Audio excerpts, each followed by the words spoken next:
Hi, my name is Hunter Sanders, and this is my presentation on the 6 principles of IDEA. What are these principles? IDEA is the federal law that helps provide protection and services to students with disabilities in a learning environment. It was adopted in 1975 but not instated until 2004. What is the main goal behind IDEA? IDEA aims to curb educational problems associated with low expectations and insufficient focus on alternative research, teaching methods, and tools. The first principle is free appropriate public education. Under IDEA, every student that has a disability, no matter how severe, is allowed to have free public education.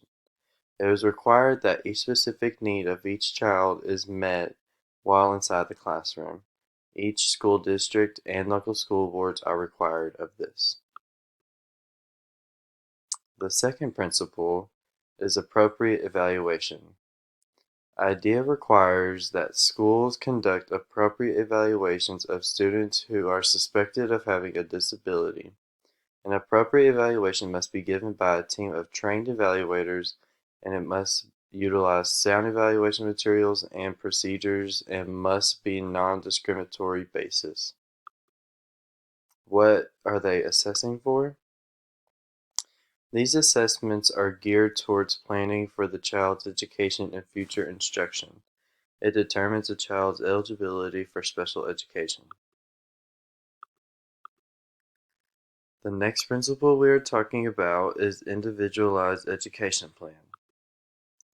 The Individualized Education Plan, or an IEP, was established by the IDEA to help ensure every child's access to a free, appropriate public education. The IEP is a written document developed by an IEP team which draws upon existing evaluation information in order to meet a student's unique educational needs.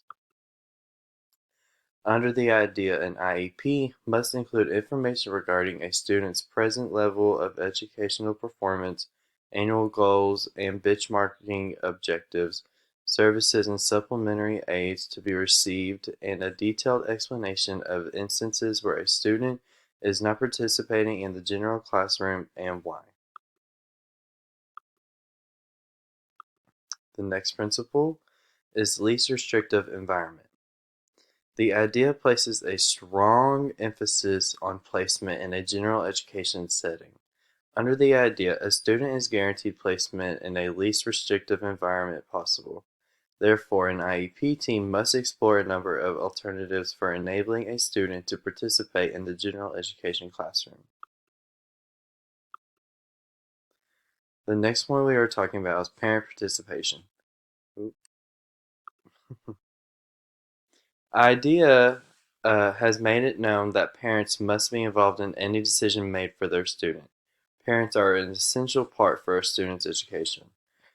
Um, they are also entitled notifications on how their child is doing or if there's any type of assessment going on. Parents have also have the right to refuse any type of assessment for whatever reason that they choose, and parents are also allowed to sit in on the student's IEP meetings. And the last principle that we are going over is procedural safeguards. The IDEA establishes procedural safeguards to help parents and students enforce their rights under federal law. The primary purpose of this requirement is twofold. Safeguards protect parental access to information pertaining to placement and transition planning, and procedures are put in place to resolve disagreements between parents and schools regarding the placement of a student. Under the IDEA of procedural safeguards, parents have a right to review all educational records pertaining to their child, receive notice prior to meetings about their child's evaluation, placement, or identification, and to obtain an independent educational evaluation for consideration at such meetings. And these are the 6 principles of IDEA.